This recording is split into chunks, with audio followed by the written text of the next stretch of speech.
আসেন।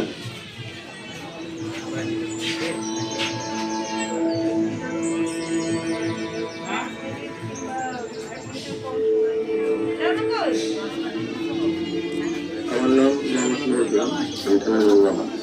সুন্দর করে সাজিয়া বিয়ের আয়োজন করে পড়িয়া সব রেডি করে নিয়ে আসতেছিলাম। দিয়েছে ওমেন ঘোষ আমার মেয়েটাকে পাখির মতন ঘুমিয়ে করে সিজন মাইরা কারো তারে ঝুলিয়েছিলাম। আমার ফেলানিকে এই যে এইখানে ঝুলে রয়েছে, ওই কাটা তারে মাথায় ঝুলে রাখছিল। কিন্তু আমি এখন বিচার পাইনি।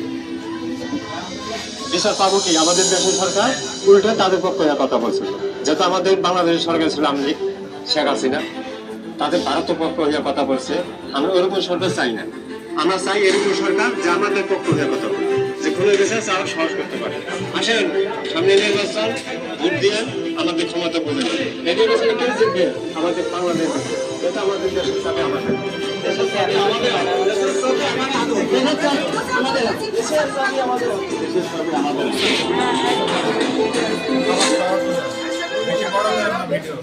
মানচিত্রের একটা ভিডিও দেন, সবার একটা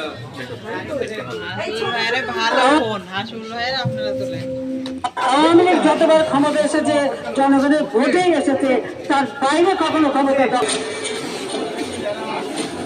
আসলে আমি স্ট্রোকের রোগী, 2 বার স্ট্রোক করছি। মাত্র দেখছে তখন ছাড়া আমি জনগণ কখনো গ্রহণ করে না। Election is totally free. ফেরত নেওয়ার ও ভোটাধিকার পুনঃপ্রতিষ্ঠা করার অভ্যুত্থান। তাই আগামী নির্বাচনে আমরা দলে দলে ভোট